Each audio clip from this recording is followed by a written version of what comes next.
ความฝันคิดว่าเจ้านั้นคืนมา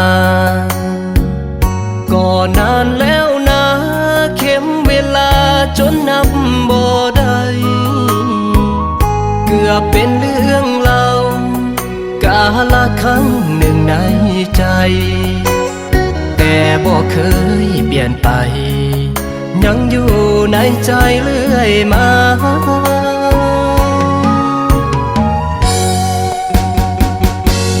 อยากรู้ว่าตอนนี้น้องอยู่กับใครมีแล้วบ่คนหูใจเป็นจังใดคือบ่เห็นหน้านั่งเมื่อใจลอย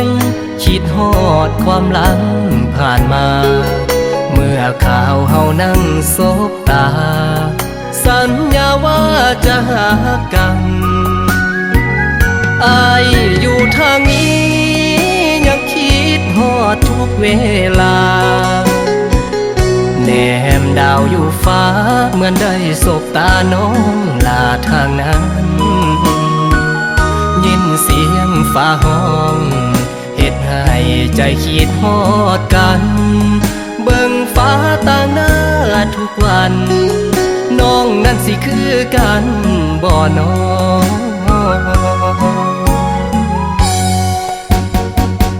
ก้อนเมฆสีเทาโฮมกันเข้าปิดดาวดวงนั้นสัญญาณใจเลยถือกี่ตันให้อายนั้นบ่ได้คิดต่อฝากลมห่มฟ้าไปบอกว่ามีคนรอหากได้ยินก็ช่วยติดต่อส่งข่าวได้บอกอายคิดฮอดน้อง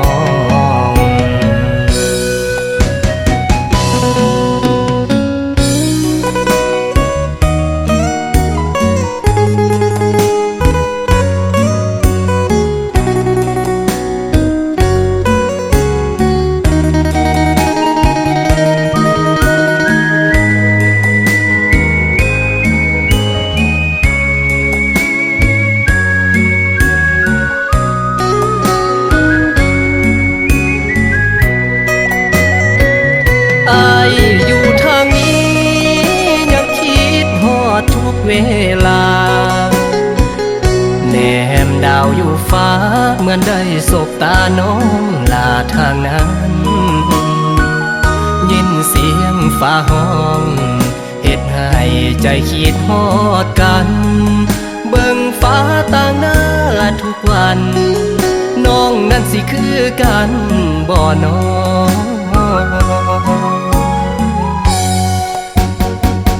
ก้อนเมฆสีเทาโฮมกันเข้าปิดดาวดวงนั้นสัญญาณใจเลยถือกี่ตัน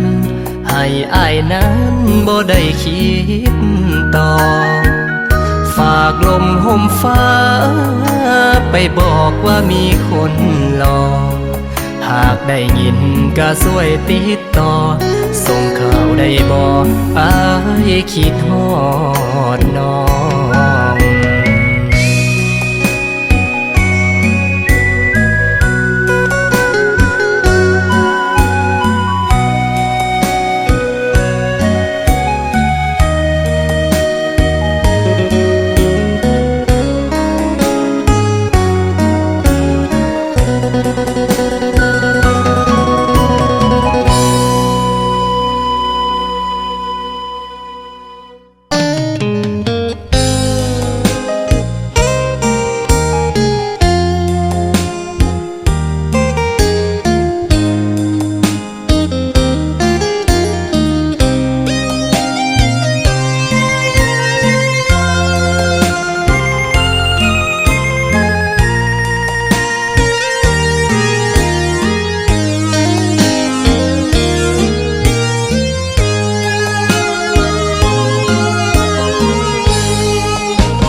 เจ้านั้นคืนมา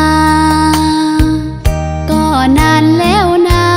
เข็มเวลาจนนับบ่ได้เกือบเป็นเรื่องเล่ากาล รั้งหนึ่งในใจแต่บ่เคยเปลี่ยนไปยังอยู่ในใจเรื่อยมา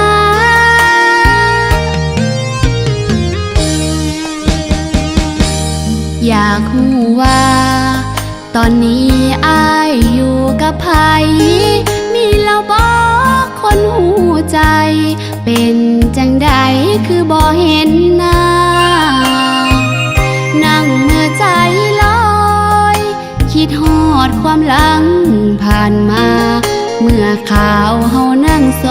กาสัญญาว่าจะหากันน้องอยู่ทางนี้ยังคิดฮอดทุกเวลาแนมดาวอยู่ฟ้าเหมือนได้สบตาอายอยู่ทางนั้นยินเสียงฟ้าห้อง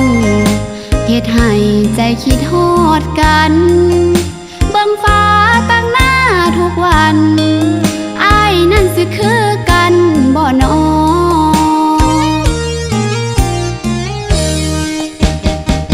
ก้อนเมฆสีเทาโฮมกันเข้าปิดดาวดวงนั้นสัญญาณใจเลยถือกี่ตันให้น้องนั้นบ่ได้คิดโตฝากลมห่มฟ้าไปบอกว่ามีคนรอหากได้ยินก็ช่วยติดต่อส่งข่าวได้บอกน้องคิดฮอดอาย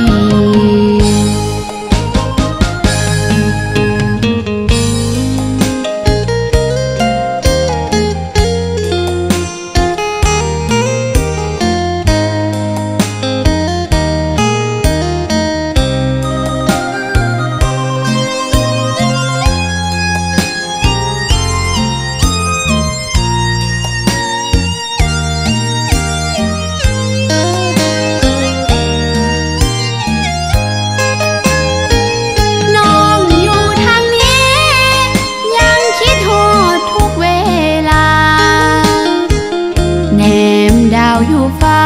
เหมือนได้สบตาอายอยู่ทางนั้นยินเสียงฟ้าห้องเฮ็ดให้ใจคิดฮอดกันเบิ่งฟ้าตั้งหน้าทุกวันอายนั่นสิคือกันบ่น้อ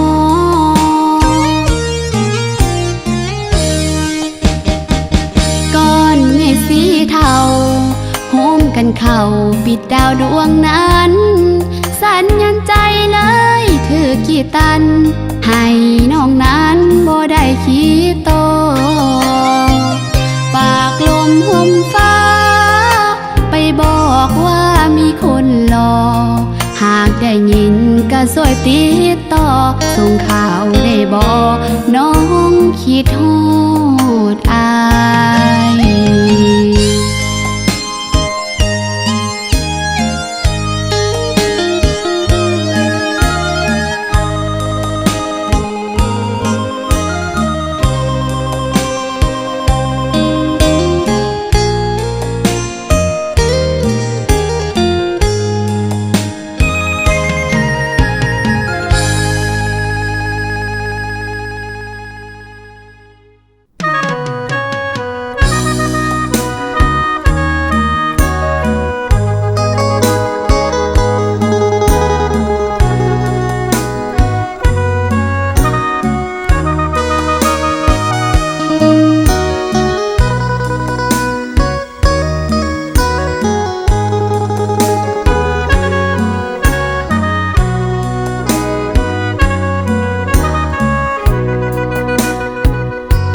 ยค่ำคืนนี้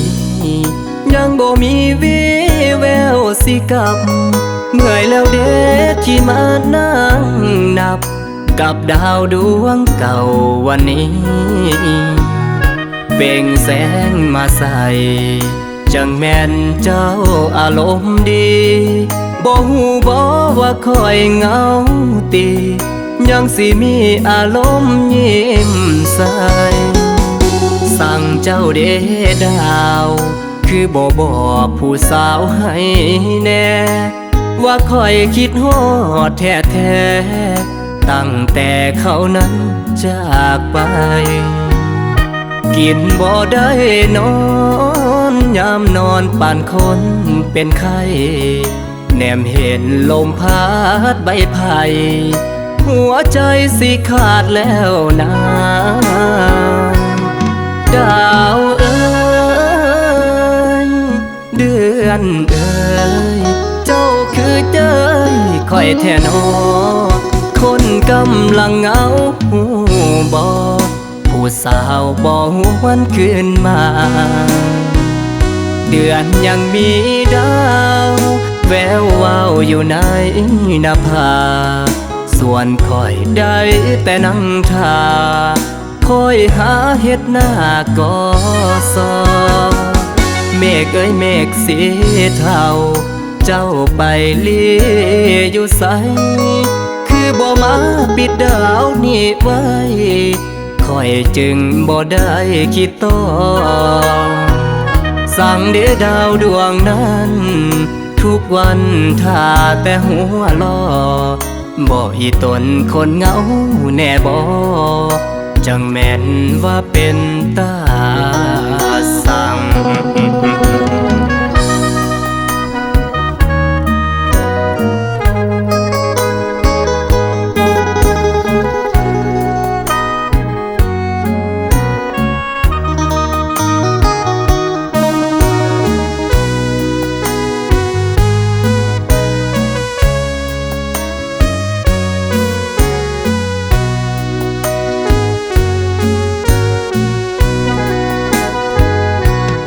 ดาวเอ้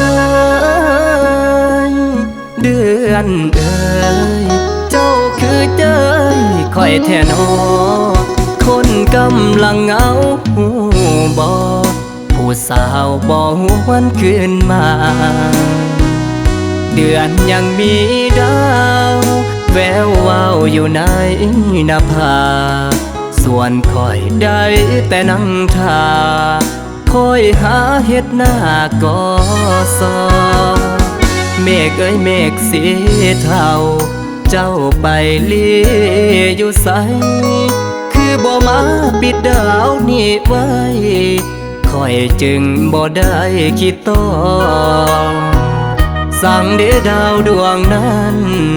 ทุกวันท่าแต่หัวล้อบ่อีตนคนเหงาแน่บ่จังแม่นว่าเป็นตาสั่ง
กับดาวดวงเก่าวันนี้เปล่งแสงมาใส่จังแม่นเจ้าอารมณ์ดีบ่ฮู้บ่ว่าคอยเหงาติยังสิมีอารมณ์ยิ้มใส่สั่งเจ้าเดดาวคือบ่บอกผู้บ่าวให้แน่ว่าคอยคิดฮอดแท้ๆตั้งแต่เขานั้นจากไปกินบ่ได้นอนยามนอนปานคนเป็นไข้แนมเห็นลมพัดใบไผ่หัวใจสิขาดแล้วนะดาวเอ้ยเดือนเอ้ยเจ้าคือย้ายค คอยแท่นอคนกำลังเหงาหูบ่ผู้บ่าวบ่หวนคืนมา เดือนยังมีดาวแวววาวอยู่ในนภาส่วนคอยได้แต่นั่งท่าคอยหาเฮ็ดหน้าก่อซอเมฆเอ้ยเมฆสีเทาเจ้าไปลีอยู่ไสคือบ่มาปิดดาวนี่ไว้คอยจึงบ่ได้คิดต่อสั่งเดดาวดวงนั้นทุกคืนท่าแต่หัวล้อบ่อีตนคนเหงาแน่บ่จังแม่นว่าเป็นตาสั่ง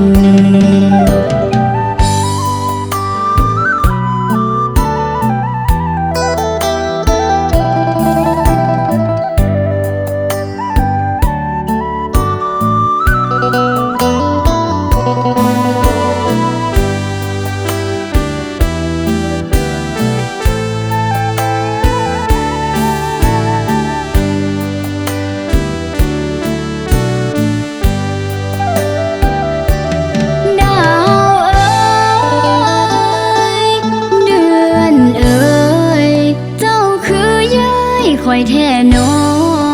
คนกำลังเหงาหูบ่ผู้บ่าวบ่หวนคืนมา เดือนยังมีดาวแวววาวอยู่ในนภาส่วนคอยได้แต่นั่งท่าคอยหาเฮ็ดหน้าก่อซอเมฆเอ้ยเมฆสีเทาเจ้าไปลีอยู่ไสคือบ่มาปิดดาวนี่ไว้คอยจึงบ่ได้คิดต่อสั่งเดดาวดวงนั้นทุกคืนท่าแต่หัวล้อบ่อีตนคนเหงาแน่บ่จังแม่น